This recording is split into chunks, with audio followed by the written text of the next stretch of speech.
बिस्मिल्लाहिर्रहमानिर्रहीम। अस्सलामुअलैकुम नाज़रीन मोहतरम, आप देख रहे हैं आज तक न्यूज़ और मैं हूं समी। इससे पहले आप इस मिशन की 30 इकसात सुन चुके हैं और अब किस नंबर 31 मुलाहिजा फरमाएं। उसी लम्हे बाहर से बातों की बदम सी आवाज़ भी सुनाई देने लगी। दूसरा पुलिस वाला भी फायरिंग की आवाज़ सुनकर वहां आ गया था। मैंने उन्हें यहीं देखा। एक पुलिस वाला कह रहा था वो दो थे और दीवार के साथ इस तरफ जा रहे थे। उनमें एक औरत थी जो चीखी भी थी, लेकिन पता नहीं वो अचानक कहाँ गायब हो गए। और यार तुम्हारा वहम होगा, दूसरे पुलिस वाले ने जवाब दिया, यहाँ से वो कहाँ जा सकते हैं, वो हवा में तहलील तो हो नहीं सकते। मैंने खुद उन्हें देखा था, उन पर गोली भी चलाई थी। वो औरत चीखी थी। चीख की आवाज तो तुमने भी सुनी होगी, पहले पुलिस वाले ने कहा। मैं चीख की नहीं, फायर की आवाज सुनकर इस तरफ आया था, दूसरी आवाज ने कहा। लेकिन सवाल ये पैदा होता है कि अगर यहाँ कोई मौजूद था तो वो आए कहाँ से थे? फाटक पर तो हम मौजूद थे। मुमकिन है वो पहले ही से यहाँ कहीं छुपे हो और मौका पाकर निकलने की कोशिश की हो, पहले पुलिस वाले ने कहा।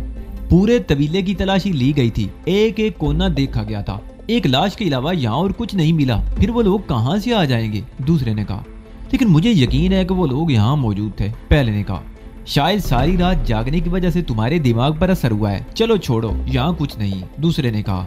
और फिर खामोशी छा गई। पुलिस वाले शायद वापस चले गए। तारीख सी एक सुरंग में समीना का सांस घुटने लगा था। शारिक उसका हाथ पकड़े आहिस्ता आहिस्ता एक तरफ सिरकने लगा और मिलाकर एक जगह रुक गया और दीवार को ठिठोलने लगा। दीवार का बैरूनी हिस्सा शक हो गया। ठंडी हवा के एक झोंका समीना के चेहरे से टकराया और उसके मुंह से बेइख्तियार सांस निकल गया। वो एक गली में आ गए। दीवार हमवार हो गई थी। शारिक समीना का हाथ पकड़े तेज तेज कदमों से तारीख गली में चलने लगा। समीना का जहन बुरी तरह उलझा हुआ था। पहले मीज़ार के नीचे वो तय खाना जिसमें असला और हीरोइन के अंबार लगे हुए थे, और फिर दीवार में ये खुफिया रास्ता। इन चीजों से उसे अंदाजा लगाने में दुश्वारी नहीं पेश आई कि इन लोगों के वसाइल बहुत वसी थे और ऐसे लोगों पर काबू पाना वाकई पुलिस के बस की बात नहीं थी। लेकिन वो ये सोच रही थी कि अगर पुलिस दयानतदारी से काम ले तो ऐसे लोगों का खात्मा करना ज्यादा मुश्किल भी नहीं था। वो मुख्तलिफ गलियों से होते हुए एक मकान के सामने रुक गए। ये मासी मीरा का मकान था।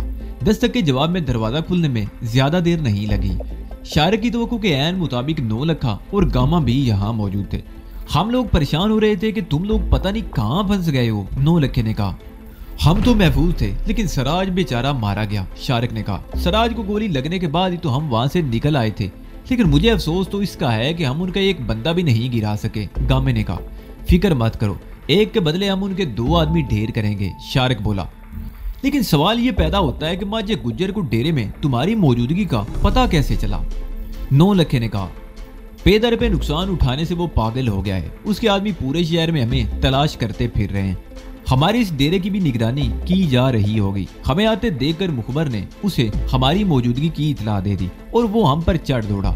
लेकिन शारिक पर हाथ डालना इतना आसान तो नहीं। बहरहाल उसे अपनी इस कार्रवाई का खमियाजा भुगतना पड़ेगा, शारिक ने जवाब दिया।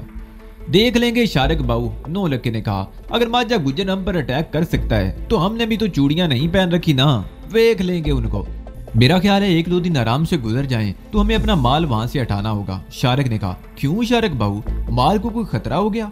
गामे ने चौंक कर पूछा। फिलहाल तो नहीं, लेकिन खतरा बढ़ रहा है और इससे पहले कि उस तय खाने का राज खुल जाए हमें वो जगह खाली कर देनी होगी, कोई और जगह देखनी पड़ेगी, शारिक ने जवाब दिया।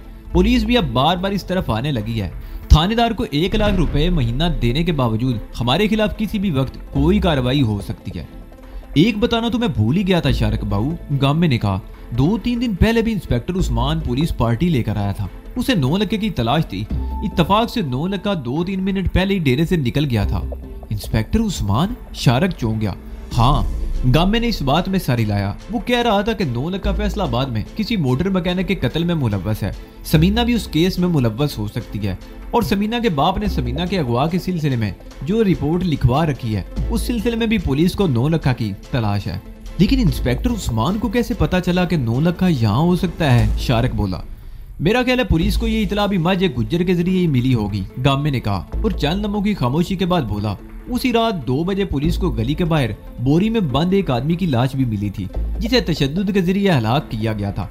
मैंने थाने जाकर वो लाश देखी थी। वो हफीज की लाश थी और मुझे यकीन है कि उसे भी माजे गुज्जर ने कत्ल करके लाश हमारे अड्डे के सामने डाली थी ताकि किसी न किसी तरह हमें फंसा दे। वो जो कुछ भी करता रहे अपने मकसद में कामयाब नहीं हो सकता, शारिक ने कहा। इस वक्त सुबह के 4 बजने वाले थे। समीना कुर्सी पर बैठी कुछ देर तक उनकी बातें सुनती रही, फिर ऊँगने लगी। शारिक ने उसकी तरफ देखा तो उसके होंठों पर खफीफ सी मुस्कुराहट आ गई। रात भर जागने की वजह से उसकी अपनी आंखों में भी जलन हो रही थी। वैसे उसे तरस आ रहा था समीना पर। शरीफ घराने की पढ़ी लिखी लड़की महज उसकी वजह से मुसाइब का शिकार हो गई थी। अच्छी खासी पुरसुकून जिंदगी छोड़कर वो जराइम पेशा लोगों में गिर गई थी। मुझे भी नींद आ रही है, अब थोड़ी देर सो लेना चाहिए, शारिक ने कुर्सी से उठते हुए कहा। वो लोग उस वक्त बैठक में बैठे हुए बातें कर रहे थे। फर्श पर सुर्ख रंग की दरी बिछी हुई थी। शारिक और समीना के आने से पहले नौलखा और गामा उसी दरी पर लेटे हुए थे। शारिक ने समीना के कंधे पर हाथ रखा, उसे हल्का सा झटका दिया। समीना गड़बड़ा कर उठ गई। अंदर जाकर सो जाओ, चलो मैं तुम्हें कमरे में छोड़ आऊं, शारिक ने कहा। समीना कुर्सी से उठ गई। शारिक उसे मासी मेरा वाले कमरे में ले आया। उस कमरे में 2 चारपाइयां थी। एक पर मासी मेरा सो रही थी और दूसरी खाली पड़ी हुई थी। शारिक ने दरवाजे ही में खड़े खड़े खाली चारपाई की तरफ इशारा किया। समीना आगे बढ़कर चारपाई पर ढेर हो गई। शारिक दोबारा बैठक में आ गया, जहां नौलखा और गामा दरी पर लेट चुके थे। शारिक भी उनके साथ ही लेट गया और कुछ ही देर बाद वो नींद की आगोश में पहुंच चुका था। शारिक की आंख सुबह 9 बजे के लगभग खुली थी। गामा सो रहा था और नौलखा जाग रहा था। शारिक उठकर कमरे से बाहर आ गया। मासी मेरा बावर्ची खाने में थी। शारिक ने मासी मेरा वाले कमरे में जाकर झांका। समीना जाग चुकी थी, लेकिन बिस्तर पर लेटी हुई थी। शारिक को देखकर भी उसने उठने की कोशिश नहीं की। 10 बजे के लगभग वो सब इकट्ठे ही बैठे नाश्ता कर रहे थे। नाश्ते के बाद मासी मेरा तो घर के कामों में मसरूफ हो गई और ये लोग बैठक में ही बैठे प्रोग्राम बनाने लगे। नौलखे का ख्याल था कि उन्हें आज ही रात माजे गुज्जर के खिलाफ कोई ना कोई कार्रवाई करनी चाहिए, ताकि वो ये ना समझे कि ये लोग डर कर कहीं छुप गए हैं। लेकिन मेरा ख्याल है कि गुज्जर पर बराह रास्त हाथ डालने की बजाय पहले उसके आवारियों पर हाथ डालना चाहिए। उसके 4-6 आदमियों को ठिकाने लगाने के बाद माजे गुज्जर पर हाथ डालना चाहिए, गामे ने कहा। मुल्तान रोड वाली हवेली में कौन है? शारिक ने गामे से पूछा। कोई भी नहीं, गामे ने जवाब दिया। आज रात यहाँ से निकलो और राज्य को वहाँ भेज दो। उससे कहना कि सफाई वगैरह कर दे और कुछ राशन भी डाल ले। हम लोग 1-2 दिन में वहाँ आएंगे, शारिक ने कहा। तो क्या माल वहाँ मुंतकिल करने का इरादा है? गामे ने पूछा। नहीं, माल के लिए वो जगह महफूज नहीं, हम उस जगह से कोई और काम ले गए, शारिक ने जवाब दिया। वो सारा दिन इसी तरह गुजर गया। शाम का देरा फैलते ही गामा सूरत हाल का जायजा लेने के लिए बाहर निकल गया। उसने चादर इस तरह ओढ़ रखी थी कि चेहरा भी छुप गया था। वो गलियों में घूमता हुआ मदंग चौक की तरफ निकल आया। कुछ देर तक चौक पर इधर उधर घूमता रहा, फिर उस गली की तरफ आ गया जिसमें लातादाद वर्कशॉप थे। उनके आते का फाटक भी उस गली में था। चौक पर भी रौनक थी और गलियों में भी सारी दुकानें खुली हुई थी। गली में बहुत से वर्कशॉप भी खुले हुए थे जिनमें काम हो रहा था। गामा गली के मोड़ पर रुक गया और इधर उधर देखने लगा। कुछ ही देर बाद गली से एक लड़का आता हुआ नजर आया।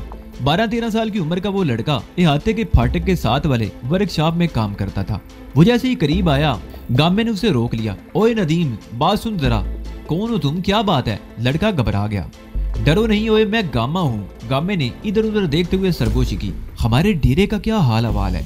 डेरे के फाटक पर 2 पुलिस वाले खड़े हैं, नदीम ने इधर उधर देखते हुए बताया।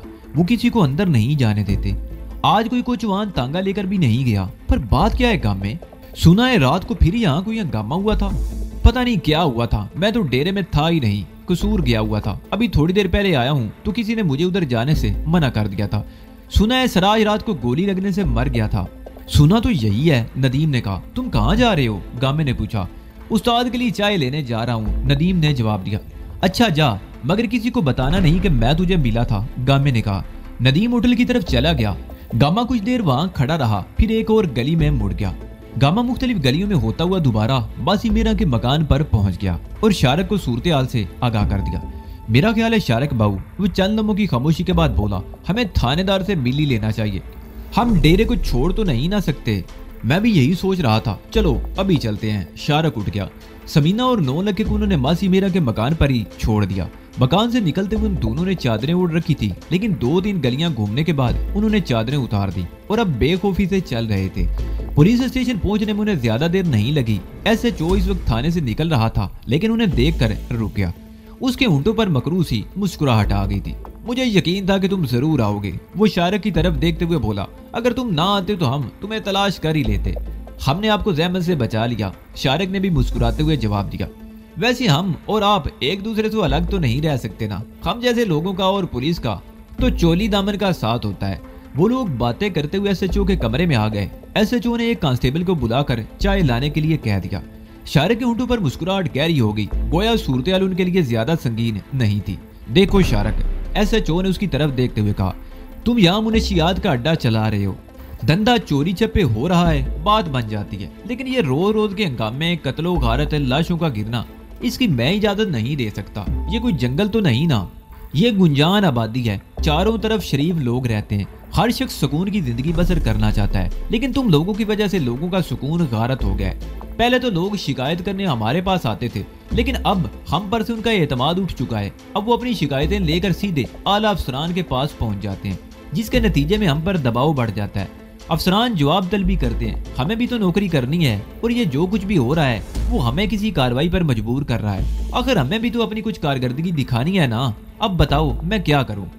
मैं आपकी बात समझ रहा हूं, शारिक ने उसके खामोश होने पर जवाब दिया, लेकिन मसला ये है कि कल रात जो कुछ भी हुआ उसका मुझसे कोई ताल्लुक नहीं। मैं और गम्मा कल शाम कसूर चले गए थे, डेरे पर कोचवान सराज था। मुझे तो आज वापस आकर पता चला है कि किसी ने रात को डेरे पर हमला कर दिया था, जिसमें बेचारा सराज मारा गया। उसकी मौत का मुझे बेहद अफसोस है। हमलावर कौन थे? इंस्पेक्टर ने उसके चेहरे पर नजरें जमाते हुए पूछा। मुझे नहीं मालूम, शारिक ने जवाब दिया। 2 दिन पहले गली की नुक्कड़ पर बोरी में बंद एक लाश मिली थी, जिसे गामे ने हफीज के नाम से शनाख्त किया था। तुम्हारे ख्याल में हफीज का कातिल कौन हो सकता है? इंस्पेक्टर ने पूछा। क्या कह सकता हूँ, शारिक ने कहा। मुझे तो ये पता चला है कि हफीज को किसी और जगह तशद्दुद करके हलाक किया गया था और उसकी लाश बोरी में बंद करके यहाँ डाल दी गई थी। वो जो कोई भी था शायद हमें फंसाना चाहता था, लेकिन फंस गए हम पुलिस वाले, इंस्पेक्टर ने कहा। अब कल रात का वाकया है, हमें फिर एक लाश तुम्हारे डेरे से उठानी पड़ी। आखिर मैं क्या करूं? ये वाकया बहुत संगीन है, मुझे किसी की गिरफ्तारी तो दिखानी होगी ना। आपको गिरफ्तारी मिल जाएगी, शारिक ने मुस्कुराते हुए जवाब दिया। कल शाम को मजीद आपको गिरफ्तारी दे देगा, लेकिन उस पर जरा हाथ हल्का रखना। मजीद रेड़े वाला? इंस्पेक्टर ने सवालिया निगाहों से उसकी तरफ देखा। हाँ, शारिक ने इस बात में सारी लाया। क्यों उस बेचारे को फंसा रहे हो? इंस्पेक्टर बोला। इसलिए तो कह रहा हूं ना कि हाथ जरा हल्का रखना, हम अदालत से उसे जमानत पर छुड़ा लेंगे, शारिक ने जवाब दिया। इस तरह तुम्हारी कारकर्दगी भी अफसरों की नजरों में आ जाएगी और हमारा काम भी हो जाएगा। इंस्पेक्टर चंद में कुछ सोचता रहा, फिर उसने इस बात में सारी ला दिया। इसी दौरान कांस्टेबल चाय ले आया, उसने एक एक कप उनके सामने रख दिया। और 9 लाख का क्या चक्कर है? इंस्पेक्टर ने चाय का कप उठाते हुए कहा। सुना है वो फैसलाबाद में कोई कत्ल करके भागा हुआ है और यहाँ भी उसके खिलाफ अगवा की रिपोर्ट दर्ज है। 2-3 दिन पहले इंस्पेक्टर उस्मान भी उसकी तलाश में तुम्हारे डेरे पर आया था। 9 लाख आया था मेरे पास, लेकिन एक रात रहकर वापस चला गया था, मगर ये कई रोज पहले की बात है। उसके बाद 9 लाख से मेरी मुलाकात नहीं हुई, शारिक ने जवाब दिया। और वो लड़की कहाँ है? इंस्पेक्टर ने आगे झुकते हुए मैनी खेद लहजे में पूछा। तुम अच्छी तरह जानते हो कि मुझे लड़कियों का कोई शौक नहीं है, शारिक ने जवाब दिया। पता नहीं किसने कह दिया है कि वो लड़की मेरे पास है, हालांकि मैं तो उसे जानता भी नहीं, कभी देखा तक नहीं उसे। ठीक है, एक दिन ये बात भी सामने आ ही जाएगी, इंस्पेक्टर ने गहरा सांस लेते हुए कहा। तुम जो कुछ भी करोगे मुझे उसकी परवाह नहीं, लेकिन हमारा जरा ख्याल रखा करो। तुम्हें तो तुम्हारा हिस्सा मिलता ही रहता है, और क्या चाहते हो? शारिक ने कहा। घर वाली ने 2-3 दिन से नाक में दम कर रखा है, इंस्पेक्टर ने कहा। रेफ्रिजरेटर पुराना हो गया है, अक्सर बंद हो जाता है, और तुम जानते हो कि नया फ्रिज खरीदना, कल नया फ्रिज तुम्हारे घर पहुंच जाएगा। शारिक ने उसकी बात काट दी, फिर गामे की तरफ देखते हुए बोला। घर का पता समझ लो गामे, कल सुबह सबसे पहला काम तुमने यही करना है, भूलना मत। मैंने इनका मकान देखा हुआ है, फ्रिज कल सुबह ही पहुंच जाएगा, गामे ने जवाब दिया। और अब अपने संतरियों को भी वहां से हटा लो, शारिक ने इंस्पेक्टर की तरफ देखते हुए कहा। ठीक है, तुम लोग जाओ, मैं पैगाम भेज देता हूँ। दोनों संतरी वहां से हट जाएंगे, इंस्पेक्टर ने कुर्सी से उठते हुए कहा। शारिक और गामा भी उठ गए और वो इंस्पेक्टर के साथ ही थाने से बाहर आ गए। थाने से बाहर निकलकर इंस्पेक्टर जीप की तरफ बढ़ गया और वो दोनों हाथ हिलाते हुए सामने वाली गली की तरफ चलने लगे। तकरीबन 2 घंटे बाद वो लोग अपने डेरे पर मौजूद थे, समीना भी उनके साथ थी। शारिक 9 लाख के लिए फिक्रमंद था, वो इंस्पेक्टर उस्मान को अच्छी तरह जानता था। 9 लाख का बैनोई नसर अली बेगुनाह था, इसलिए इंस्पेक्टर उस्मान ने 10,000 रुपए लेकर उसे छोड़ दिया था। लेकिन 9 लाख के खिलाफ तो बाकायदा रिपोर्ट लिखवाई गई थी। मुमकिन है उसे 9 लाख के बारे में कुछ और मालूमात हासिल हो गई हों। इंस्पेक्टर उस्मान को मिलने वाली ये इतला भी दुरुस्त थी कि 9 लाख शारिक के डेरे पर छुपा हुआ है। ये तो 9 लाख की खुशकिस्मती थी कि जिस वक्त इंस्पेक्टर उस्मान डेरे पर आया था, उससे थोड़ी देर पहले 9 लाख बाहर जा चुका था। इस तरह वो बच गया, लेकिन दूसरी मर्तबा ऐसा नहीं हो सकता था। शारिक को यकीन था कि इंस्पेक्टर उस्मान दोबारा जरूर आएगा। गामे, वो गामे की तरफ देखते हुए बोला। तुम नौलखा को लेकर राज्य की तरफ चले जाओ। नौलखे को राज्य के साथ ही रात ही को मुल्तान रोड वाली हवेली भेज दो, या राजा अगर मुनासिब समझे तो रात को अपने पास रख ले और सुबह सवेरे ये दोनों हवेली चले जाएं। इंस्पेक्टर उस्मान का भरोसा नहीं है, अगर उसने रात को यहाँ छापा मार दिया तो ये बच नहीं सकेगा। ठीक है शारक बाबू, मैं उसे लेकर अभी चला जाता हूँ, मगर तुम लोग। गामे ने बारी बारी शारक और समीना की तरफ देखा। हम ही थोड़ी देर में यहाँ से निकल जाएंगे और सुबह तुम उस हरामखोर के घर फ्रिज लाना मत भूलना, शारक ने कहा। फ्रिज तो पहुंच जाएगा, गामे ने कहा। फिर नौलखे की तरफ देखते हुए बोला, चल यार तुम्हें राज्य के पास छोड़ ही आऊं, हम भी तुम्हारे साथ ही निकल रहे हैं, शारक ने कहते हुए समीना को इशारा किया। समीना फौरन ही उठ गई और वो चारों तवीले से इकट्ठे ही निकले। फाटक से निकलते ही उनके रास्ते मुख्तलिफ हो गए। नौलखा और गामा एक तरफ मुड़ गए, समीना और शारक दूसरी तरफ। इस वक्त 10 बज रहे थे। भूख के मारे समीना की जान निकली जा रही थी। गलियों से होते हुए वो मदंग चौक से बहुत दूर मेन रोड पर निकल आए। ये भी छोटा सा चौक था और बड़ी रौनक थी। यहाँ तिक्के कबाब की भी एक दुकान थी। दुकान छोटी थी, अलबत्ता बाहर दीवार के साथ बेंच रखे हुए थे।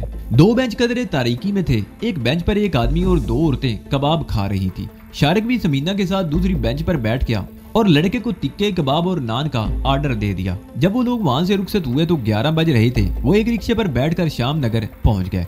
उस घर में कदम रखते ही समीना को अजीब से सुकून का एहसास हुआ। न जाने क्या बात थी कि वो जब भी इस घर में आती उसे बड़ा सुकून मिलता। उसकी वजह शायद ये थी कि इस घर में तहफ्फुज़ का एहसास ज्यादा था। वो दोनों लाउंज में आ गए। तुम्हारे बाजू की तकलीफ कैसी है अब? समीना ने कुर्सी पर बैठते हुए पूछा। अब तो बिल्कुल ठीक है, बस कभी कभी तकलीफ होने लगती है, शारक ने जवाब दिया। तुमने कहा था कि मुझे अपनी माँ और बहन से मिलाओगे, समीना ने उसके चेहरे पर नजरें जमाते हुए कहा। लेकिन तुमने अभी तक अपना ये वादा पूरा नहीं किया। जरूर मिलाऊंगा, लेकिन अभी हालात साजगार नहीं, शारक ने जवाब दिया। तुम देख रही हो कि 10-12 दिन से हम किस तरह भागते फिर रहे हैं। इन हालात में मैं अपने घर का रुख नहीं कर सकता। हालात जरा बेहतर हो जाएं तो मैं तुम्हें उनसे मिलाने के लिए जरूर ले जाऊंगा। समीना ने इस सिलसिले में मजीद कोई बात नहीं की। वो गुजरे हुए दिनों के बारे में सोचने लगी। अजीब जिंदगी थी ये, एक एक लम्हा सनसनीखेज था। एक तरफ पुलिस घात लगाए बैठी थी और दूसरी तरफ माजे गुज्जर जैसे दुश्मन मौके की तलाश में थे। वो खुद कई मरतबा मौत के मुंह में जाते जाते बची थी। माजे गुज्जर की सफाकी का मुजाहरा वो देख चुकी थी। उसे यकीन था कि उस रात वो इक्कू को अगर कत्ल करके कोठी से फरार ना होती तो माजा गुज्जर उससे शारक का पता मालूम करने के लिए उसके साथ कुछ भी कर सकता था। और उसे इस बात पर भी हैरत हुई थी कि दूसरे दिन अखबार में इक्कू के कत्ल की खबर छपी थी, लेकिन उस कत्ल का जिम्मेदार एक नामालूम चोर को ठहराया गया था। पूरी खबर में कहीं भी शारक या समीना का जिक्र नहीं था। उसने पुलिस से ये बात छुपाई थी कि इक्कू का कत्ल किसी नामालूम चोर के हाथों नहीं, समीना के हाथों हुआ था। पुलिस के सामने उसका नाम ना लेने की वजह गालिबन ये थी कि माजा गुजर शारक से अपने आदमी के कत्ल का बदला खुद लेना चाहता था। और फिर मौका मिलते ही कल रात वो शारक के डेरे पर चढ़ दौड़ा था और उसके एक आदमी को मारकर भाग गया था। समीना को यकीन था कि अगर वो दोनों भी माजे गुजर के आदमियों के हाथ लग जाते तो वो उन्हें भी भून डालते। समीना ने इतने दिनों में ये बात खास तौर से नोट की थी कि ये दोनों गिरोह लाहौर की मुनशियात की मंडी पर अपना कंट्रोल रखने के लिए एक दूसरे से लड़ रहे थे। इसी दौरान इन दोनों की तरफ से कई जानें जाया हो चुकी थी। दोनों दुश्मन एक दूसरे के खिलाफ पुलिस को खुफिया तौर पर इतलात तो फराहम करते रहते थे, लेकिन अपना कोई नुकसान होने पर दूसरे के खिलाफ पुलिस में रिपोर्ट कभी नहीं लिखवाते थे। पुलिस ने जब भी मुदाखलत की थी तो इन्होंने यही कहा था कि नामालूम हमलावर थे, हालांकि वो जानते थे कि हमलावर कौन था। रात के 2 बज गए थे। समीना उठकर अपने कमरे में आ गई और बिस्तर पर लेट गई। उसने दरवाजा खुला छोड़ दिया था। बिस्तर पर लेटते ही वो सो गई। सुबह वो जल्दी उठ गई। शारक सो रहा था। उसने चाय बनाई और शारक को भी जगा दिया। चाय पीकर तैयार हो जाओ, नाश्ता हम बाहर करेंगे, एक जरूरी काम से जाना है। शारक ने चाय का घूंट भरते हुए कहा। कहाँ जाना है? समीना ने पूछा। गाड़ी का बंदोबस्त करना है, शारक ने जवाब दिया। अब हमारे लिए गाड़ी बहुत जरूरी हो गई है, इसके बगैर गुजारा नहीं हो सकता। तकरीबन 10 बजे वो तैयार होकर बाहर निकले। समीना ने पैंट शर्ट पहन रखी थी। उसे ये लिबास अच्छा लगा, इसलिए उसने ज्यादातर पैंट शर्ट पहनने ही का फैसला किया था। उसके बाल मर्दाना स्टाइल में कटे हुए थे, लेकिन उसने बेस बदलने की कोशिश नहीं की थी। पैंट शर्ट में उसके जिस्म के कुछ हिस्से नुमायां हो गए थे। फैशनेबल घरों की लड़कियां ऐसा लिबास तो पहनती ही रहती थी। समीना ने भी अभी इस लिबास में कोई कबात नहीं समझी।